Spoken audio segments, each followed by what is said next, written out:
Hola, buenos días, que el Señor les bendiga en esta mañana. Hoy es nuestro segundo día de meditación. Estamos meditando la carta de Santiago con nuestro devocional TCD, Tiempo con Dios, que consiste en leer en una porción diaria de la escritura de un mismo libro de la Biblia, versículo por versículo, hasta concluirlo. Y voy a dar lectura al resto del capítulo 1, que es donde nos quedamos, del libro de Santiago. Y voy a leer de los versículos del 12 al 27, y dice de la siguiente manera: Bienaventurado el varón que soporta la tentación, porque cuando haya resistido la prueba, recibirá la corona de vida que Dios ha prometido a los que le aman. Cuando alguno es tentado, no diga que es tentado de parte de Dios, porque Dios no puede ser tentado por el mal, ni él tienta a nadie, sino que cada uno es tentado cuando de su propia concupiscencia es atraído y seducido. Entonces la concupiscencia, después de que ha concebido, da a luz el pecado, y el pecado, siendo consumado, da a luz la muerte. Versículo 16. Amados hermanos míos, no erréis. Toda buena dádiva y todo don perfecto descienden de lo alto, del Padre de las luces, en el cual no hay mudanza ni sombra de variación. Él de su voluntad nos hizo nacer por la palabra de verdad, para que seamos primicias de sus criaturas. 19. Por eso, mis amados hermanos, todo hombre sea pronto para oír y tardo para hablar, tardo para airarse, porque la ira del hombre no obra la justicia de Dios. Por lo cual, desechando toda inmundicia y abundancia de malicia, recibid con mansedumbre la palabra implantada, la cual puede salvar nuestras almas. Pero ser hacedores de la palabra y no tan solamente oidores, engañándoos a vosotros mismos. Porque si alguno es oidor de la palabra, pero no hacedor de ella, este es semejante al hombre que considera en un espejo su rostro natural.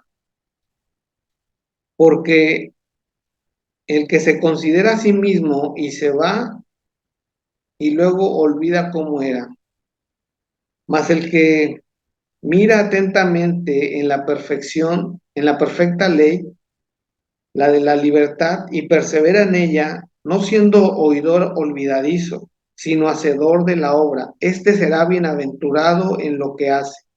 Si alguno se cree religioso entre vosotros y no refrena su lengua, sino que engaña su corazón, la religión de tal es vana. Y versículo 27 y último: la religión pura y sin mácula delante de Dios el Padre es esta: visitar a los huérfanos y a las viudas en sus tribulaciones y guardarse sin mancha del mundo. Y vamos a meditar sobre estos versículos. La verdad es que es complicado desarrollar cada uno de ellos por el tiempo que tenemos y lo enriquecedor que son. Bueno, podemos ver ahí que la palabra bienaventurado es la palabra griega, esa palabra que menciona ahí en el primer versículo, en el versículo 12, significa 3 veces feliz, supremamente bendecido, afortunado, bien librado, y también significa dichoso. Los creyentes que tienen éxito para resistir las pruebas, las tentaciones, pueden experimentar todo esto que acabo de mencionar, además de la verdadera felicidad. Tan solo la misma palabra bienaventurado implica ser feliz, y la razón es porque pueden mantener una estrecha relación con su Creador, pueden mantener una estrecha relación con Dios. Hay dos cosas muy importantes que debemos aprender a diferenciar de lo que menciona este pasaje de la Biblia, entre qué es una prueba y qué es una tentación. Y es que las dos son cosas diferentes. Si no entendemos y distinguimos entre una cosa y la otra, ello podría traer desánimo, inconstancia, viviendo confundidos, no entender los sucesos que nos pasan en la vida. Porque hay personas que dicen, es que fue Dios, es que fue el diablo, y ni siquiera saben qué es lo que le sucede ni por qué le sucede, porque, pero hoy vamos a tener mayor claridad respecto de esto. Y es que toda prueba es para saber, escuche bien, toda prueba es para saber si estamos listos para que Dios nos lleve, para que Dios nos promueva a un siguiente nivel. Y vamos a ver cuál es la diferencia entre una prueba y una tentación. En el versículo 13 y 14 nos da una parte de la respuesta y le voy a dar lectura. Bueno, por lo menos lo que subrayé dice, cuando uno es tentado, no diga que es tentado de parte de Dios, Él no tienta a nadie. En el 14 dice, sino que cada uno es tentado de su propia concupiscencia, ¿sí? Y es que las tentaciones no provienen de Dios, sino de nuestra propia codicia, de nuestras propias concupiscencias, es decir, de nuestros apetitos y deseos desordenados. Aunque en otras ocasiones sí lo hace Satanás, tienta a los hijos de Dios y podríamos mencionar algunos ejemplos bíblicos, por ejemplo, Jesús en el desierto, ahí en Mateo capítulo 4, Eva en el huerto del Edén, ahí en el libro del Génesis, y bueno, podríamos dar un sinfín de ejemplos, ¿verdad? Una lista interminable de gente que fue tentada ahí en la Biblia. Pero esto, escuche bien, no nos quita la responsabilidad de nuestros actos. No podemos decir, ay, pobrecito del hermano, Dios lo tentó y por eso se fue con aquella señora. Eh, entonces pensamos, ¿no? Que el diablo lo hizo caer, que el diablo lo tentó, pero la realidad es que no. La Biblia dice en Primera de Corintios, capítulo 10, versículo 13, pero fiel es Dios que no dejará que seamos tentados más allá de lo que podamos resistir, sino que dará también juntamente con la tentación la salida para que podáis soportar. Yo lo tengo aquí en mi pantalla, la cita, para que podamos ser un poquito más ágil la meditación y no nos llevemos tanto tiempo. Entonces, respecto a este pasaje, podemos ver que es mentira cuando alguien dice, es que no me pude resistir. No, lo correcto es, no me quise resistir, comencé a ceder terreno en mi corazón, no me detuve en mis pensamientos, no me fortalecí en el Señor, no lo busqué, no corrí en ese momento a pedir su ayuda. Por eso la Biblia dice en Efesios 7:27, no, en Efesios 4:27, perdón, no deis lugar al diablo. Para los creyentes, las pruebas, las tentaciones deben de ser simples peldaños que vamos subiendo, que nos hacen madurar en nuestra vida cristiana. En versículos anteriores se nos dice, que vimos en la meditación pasada, en el versículo 2 de Santiago, de este capítulo, dice que tengamos sumo gozo cuando nos hallemos en diversas pruebas. La razón es muy sencilla, por los frutos que producen esas pruebas. A mayores pruebas, mayores frutos en nuestras vidas.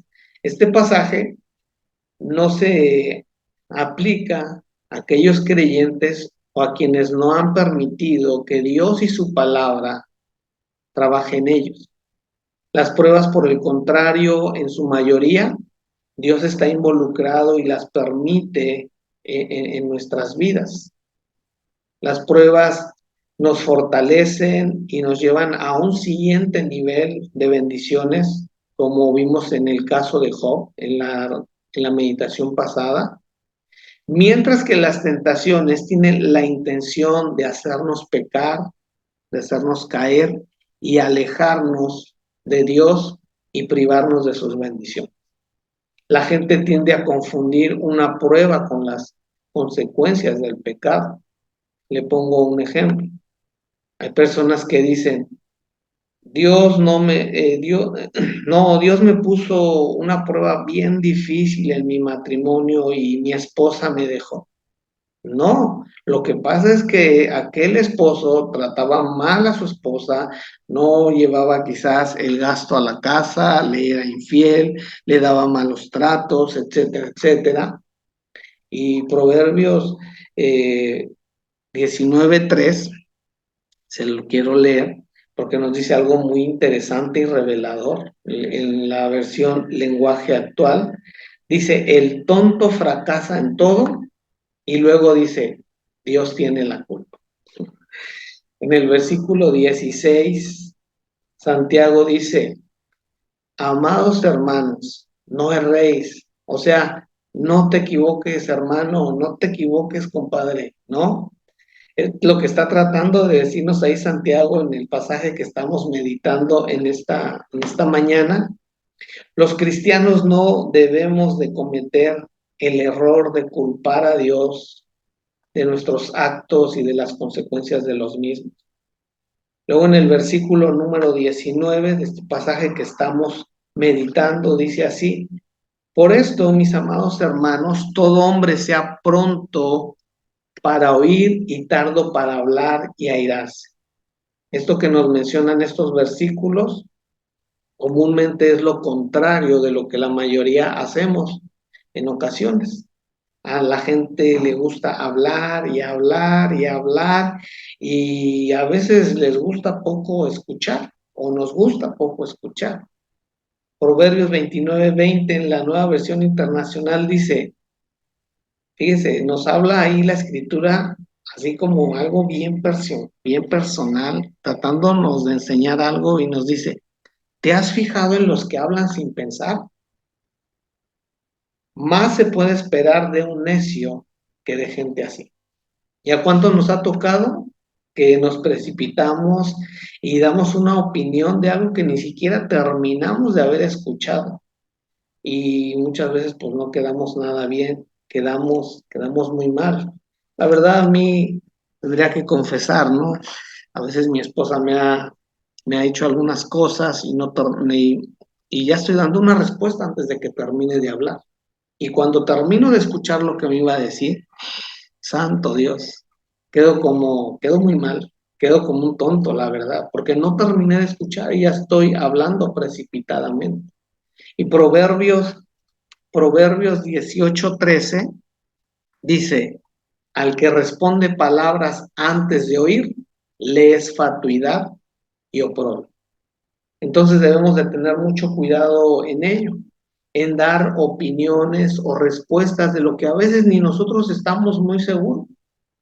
Hay personas que son muy reservadas y comúnmente son a quienes se espera que den su opinión, porque saben que si esa persona que casi no habla dice algo, eso será muy valioso, ¿sí o no?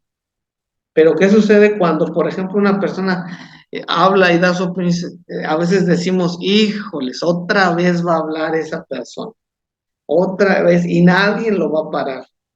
Pero a veces esperamos de alguien que es reservado y decimos, como sabemos que habla muy poco, decimos, cuando esa persona habla, es porque va a decir algo que es muy valioso y todos esperamos escuchar ese comentario o esa opinión. Y ha tocado hablar con personas que si los escucharas 1, 2, 3 horas, sin que tú los interrumpas, ellos estarían felices. Lo peor es que te están pidiendo tu consejo o te están pidiendo tu opinión, pero ni siquiera te permiten hablar. A veces así también nos sucede con Dios, hablamos y hablamos y hablamos y no dejamos que Dios nos responda. No paramos, no nos damos tiempo para escuchar lo que Dios nos dice. Y Jesús le dijo a los discípulos, dice, ustedes cuando hablen con Dios, ustedes cuando oren, no imiten a los paganos con sus letanías interminables, Ellos creen que un bombardeo de palabras hará que se les oiga. Mateo capítulo 6, versículo 7. Igualmente, seguro que has conocido gente sumamente religiosa, pero que tiene una boquita que es santo Padre, ¿no? Santo Dios, ¿no? Traen, y muchas veces, bueno, esas personas traen un sinfín de crucifijos colgados, estampitas, y bueno, ¿por qué no decir? También Biblias. Pero son unos, a veces la manera de hablar son tremendos y no concuerda lo que profesan con lo que dicen o con lo que hablan o cómo actúan. Escuche bien y aprenda. La boca siempre habla de lo que está lleno el corazón. Todo lo que sale de nuestra boca es el resultado de la sanidad o de lo contaminado que está nuestro corazón. Y bueno, eso es todo. Nos vemos mañana con una nueva meditación del capítulo 2 de Santiago que está súper edificante. Y si cree que esto le podría ser de bendición a alguien más, sería una muy buena idea que lo comparta y así otros puedan ser bendecidos con el consejo de la palabra de Dios. Que tengan un bendecido día.